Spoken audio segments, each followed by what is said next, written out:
Now let's solve this question. And we are told that to find the velocity of the wave, and we are given that the frequency equals to 2 Hz and the wavelength, which is lambda, equals 30 centimeter. All right, now let us recall the formula that velocity equals to the product of the frequency times the wavelength.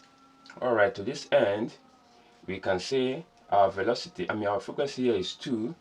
Now we will need to convert this to meter, and this should give us dividing everything by 100, and we just say 1 and 2.